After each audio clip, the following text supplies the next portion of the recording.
Bonjour tout le monde, j'espère que vous ayez eu un excellent week-end et un long week-end en tout cas pour nous ici en Europe mais que vous ayez pris des positions longues tout au long de cette consolidation qu'on voit ici et qu'on a bien suivi depuis le 17 mars.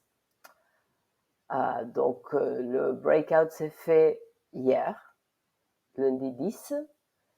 Évidemment, ouais, je m'attendais au mois d'avril, je l'avais dit écrit quelque part, mais peut-être un peu plus tard. Donc, écoutez, tant mieux.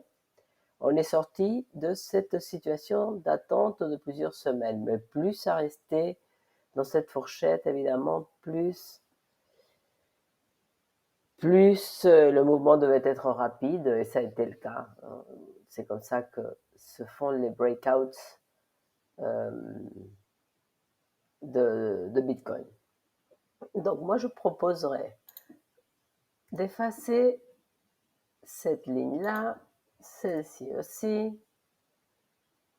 Je vais laisser ça je vais l'enlever également. On va nettoyer un peu. Vous vous rappelez, on avait parlé, ici je l'avais laissé, on avait parlé de possibles divergences, c'est ça qu'on cherchait à regarder. Et la voici, donc oui, mais pas que.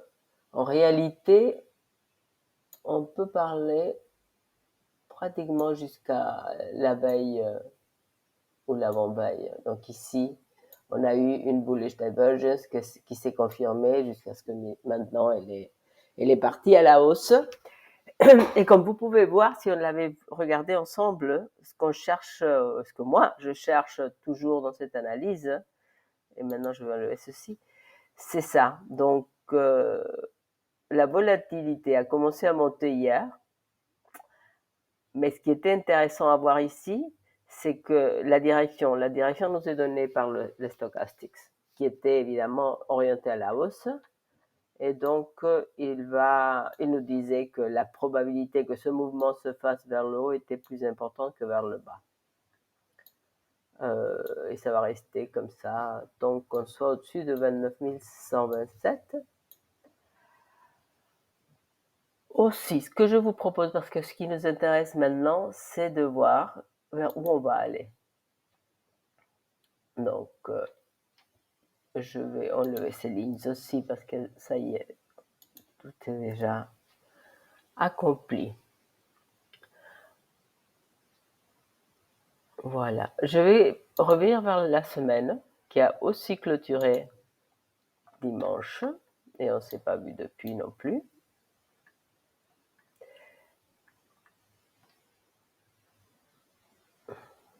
Donc, en réalité, la clôture de la semaine ne confirme pas du tout ce breakout. Hein. Pour ceci, il va falloir attendre dimanche.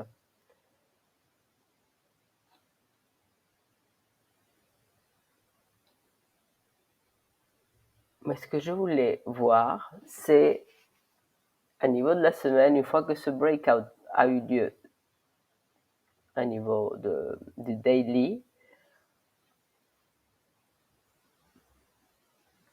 on a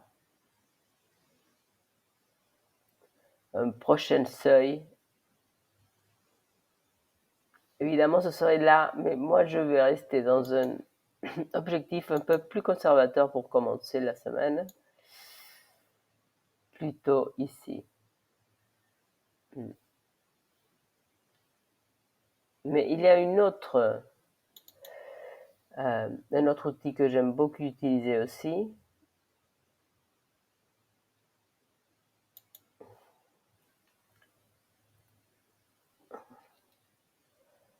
Je vais enlever tout ça. Écoutez, voilà, tout effacé. Oui, voilà. Donc, on va travailler les niveaux de cette façon-là. Vous voyez là, pour moi, on a ici des niveaux. Ici, on a un tout petit peu testé ça. Ici, on a quelques wicks d'acheteurs. Donc, ceci risque d'être des niveaux d'intérêt qu'on est en train de tester peut-être maintenant.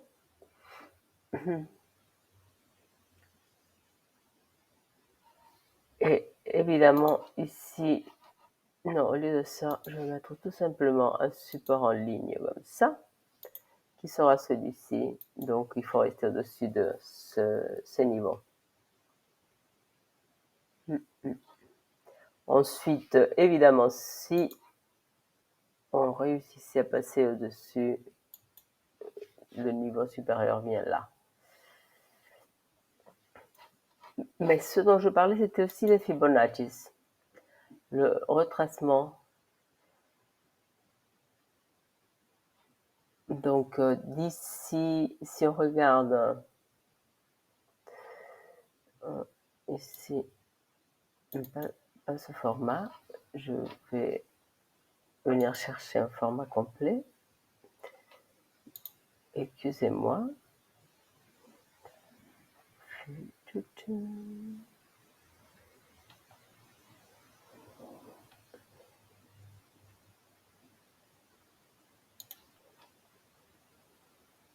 Voilà.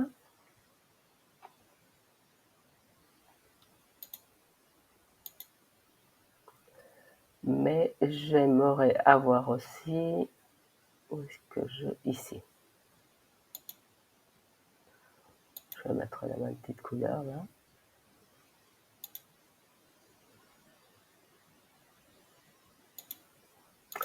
Donc,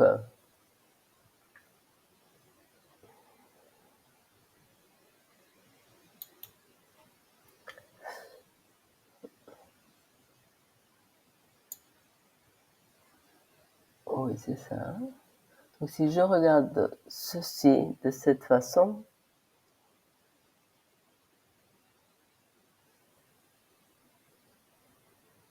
voilà. Quel serait un objectif se trouve entre le 1,272 et le 1,414, donc ça nous ramène vers entre 31,2 et 33, avec un plus important de 35 avant un retracement. Ça, c'est les niveaux d'intérêt. Voilà, on les voit clairement ici. C'est un peu trop fort cette couleur. Hein. On va adoucir ceci. Ouais.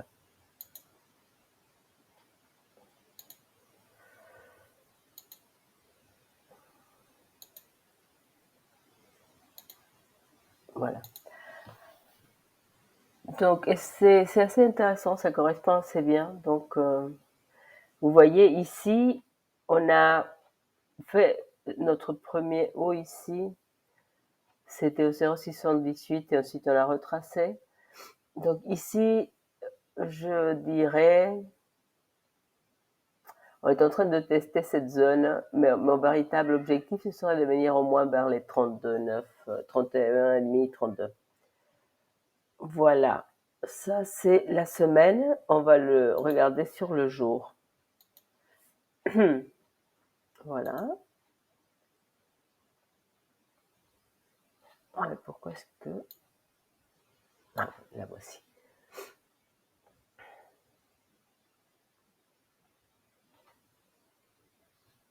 Oui, nous pouvons bien ajuster là. Ça, c'est une belle région. Là, on le voit très, très bien. De consolidation. Et donc, oui, de 32, 33. Ça, ce serait un target qui tiendrait la route, je pense.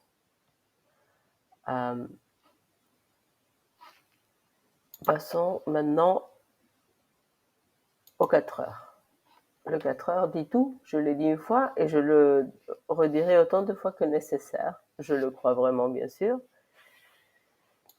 Donc, je vais rajouter nos EMAs, nos Moving Average.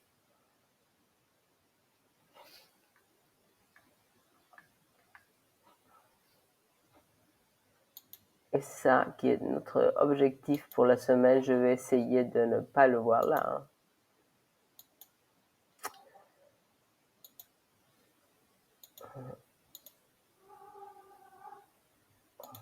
Okay. Donc sur le 4 heures,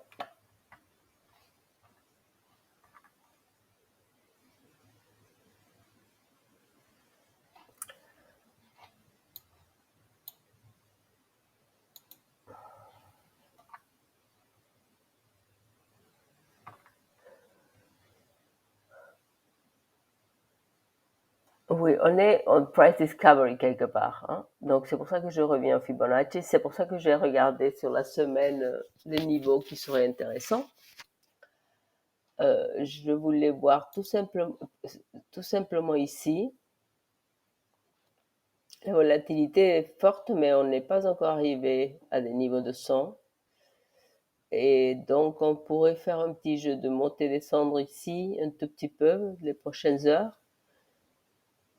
jusqu'à ce qu'il y ait un mouvement, soit une continuation de la hausse. Donc, on pourrait avoir encore une barre comme ça, n'est-ce pas, vers le haut et atteindre nos 32, 33, ou alors on peut rester consolidé un tout petit peu ici.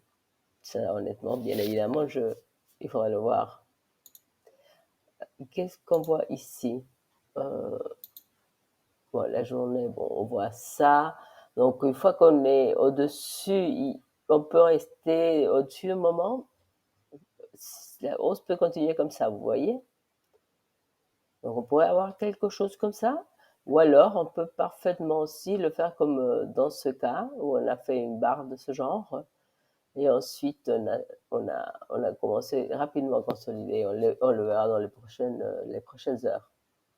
Mais le 4 heures, non, c'est pas ça, c'est ici. Le 4 heures, voilà. Ah, mais c'est bon. Donc, la dernière barre est venue tester le haut de notre Bollinger Band et remonter.